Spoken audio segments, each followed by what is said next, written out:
Good day everybody, RC Grabbag here, welcome back to the channel. So in my last video I had done some prep work for more hardshell scenery as well as making some custom diamond junctions to handle some intersecting tracks. In this video I'm continuing my work on the hardshell scenery across a pretty large area which will radically change the view from open benchwork to a miniature mountain range. We'll also take a look at Tylick Tool, a detailed Craftsman structure kit from Bar Mills. And lastly, we'll close with the usual random topic in RC's grab bag of randomness. So with that summary, let's dive in.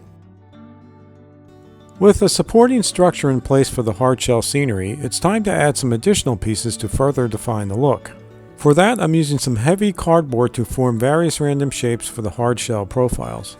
This cardboard came from a recent appliance purchase, and it's great because it's basically 2 layers of regular cardboard, making it super strong.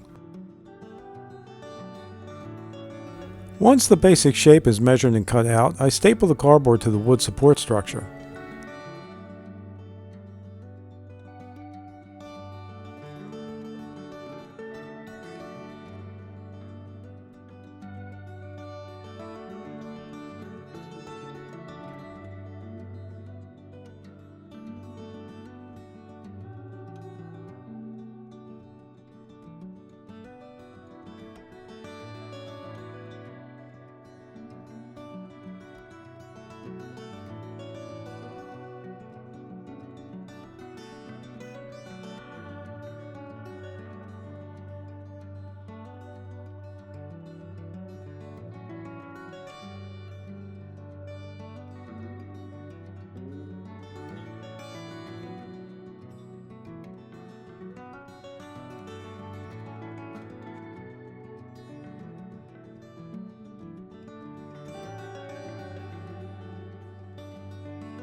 I just repeat the process of doing basic measurements, drawing a rough profile on the cardboard and cutting it out with a utility knife, and then finally stapling it in place.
With the forms in place, it's time to move on to the next step.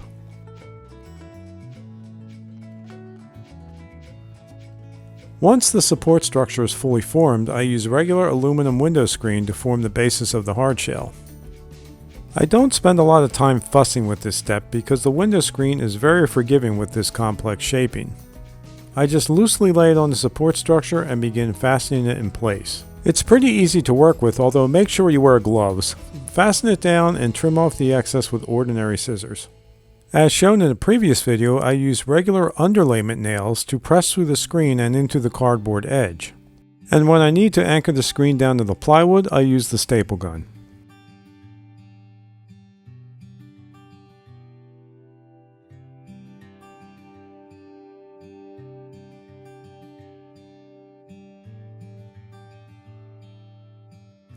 I've been unable to completely avoid running into previous work, as you can see the nearby track is at risk of taking some abuse as I'm working in this area, but luckily there is no damage as the track is well bonded in place.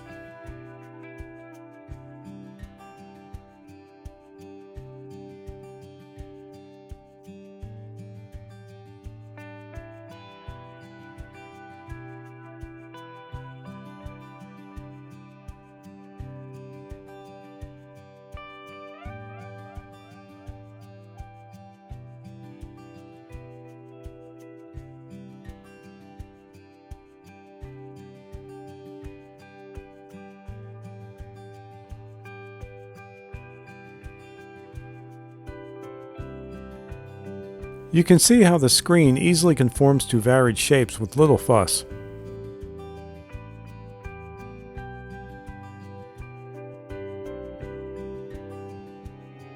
Behind this tunnel portal support, I felt it necessary to add some additional hardshell support, so here I am working a piece of shaped cardboard into place.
I've got just about all the window screen I need in place, so next I'll begin covering it with the plaster cloth.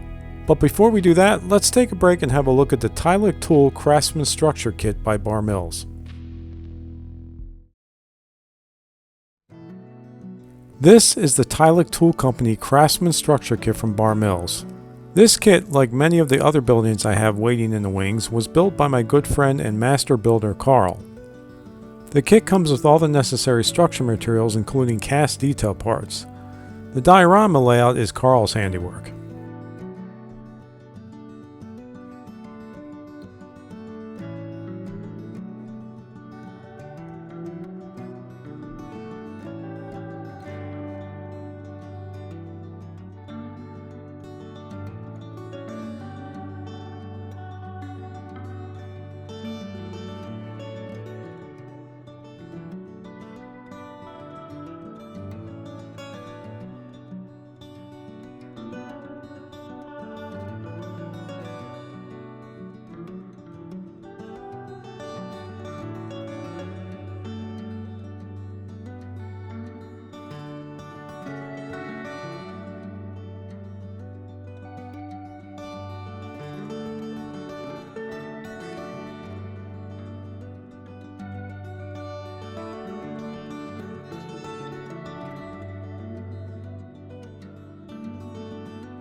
Hope you've enjoyed this look at the Tylick Tool Company Craftsman Kit from Bar Mills.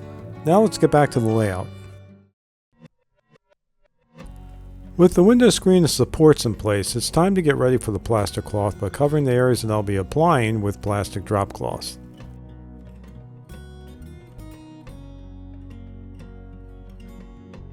Next, I cut the plaster cloth into small squares and either dip it in a tray filled with water or prop it up against the screen dry and hold it in place while I spray it with water. The sprayer technique is especially helpful in some of the steeper areas where it can be difficult to place the cloth and keep it from sliding down when it's wet. One additional thing this video can attest to is the strength of the benchwork, as it supported my full body weight here.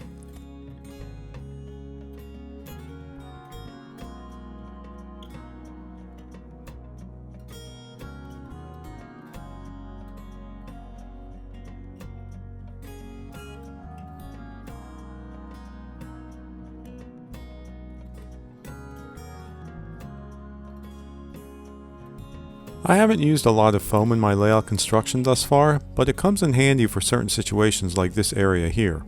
What I'm doing here is forming a tunnel entrance, and I've cut the foam to shape using a jigsaw.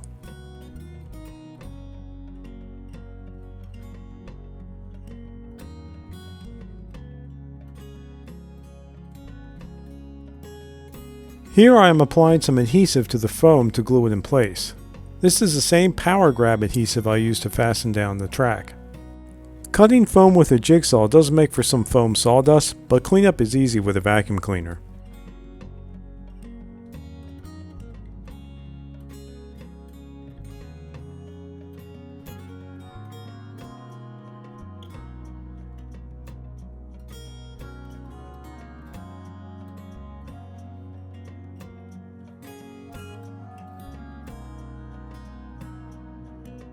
Here is the tunnel entrance going into place.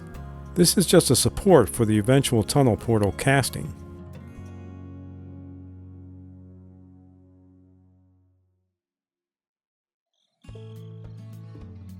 Doing a quick cleanup here with a portable vacuum.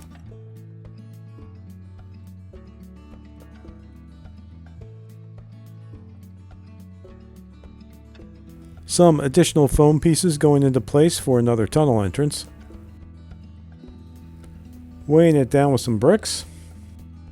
As you can see, I painted the foam black on the tunnel interior side as a temporary means to make it dark, but later I will add more detailed tunnel linings.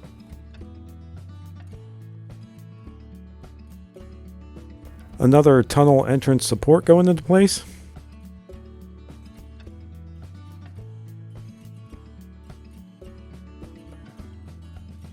And the last piece for the side.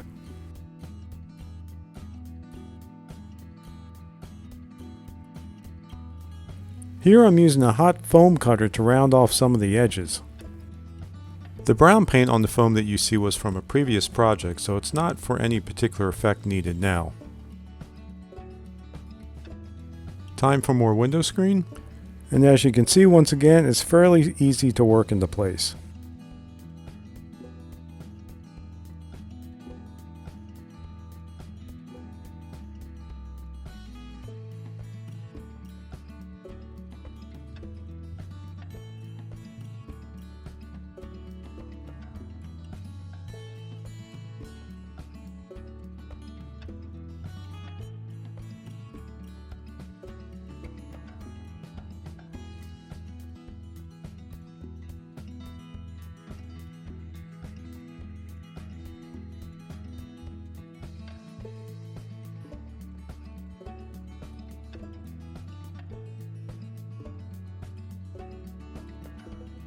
With the window screen in place in this section, it's time for the plaster cloth application.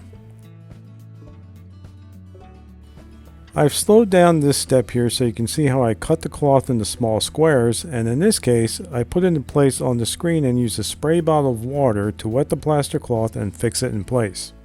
Sometimes it's just easier to use a spray bottle rather than dipping the cloth in water first, especially on these steeper surfaces.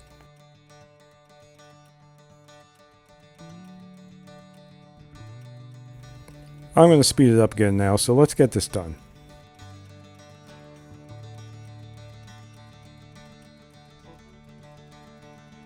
This is as far as I'm going to go with the hard shell for now. There's still an area to the right where I need to do some track work, so it will remain open for now.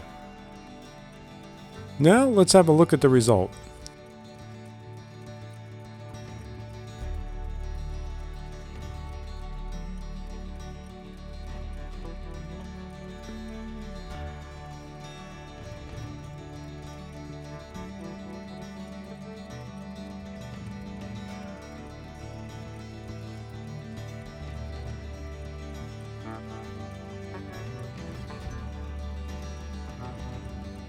So at this point I've done a lot of hardshell work in this and previous episodes, so I'll be taking a break from this type of work and moving into a new area of the layout with new requirements.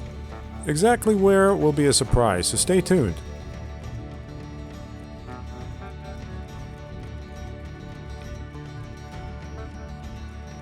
Next is RC's grab bag of randomness. And in this installment we'll be taking a look at some honey harvesting from some beehives I set up some years back. So if you're interested, stick around, otherwise see you next time.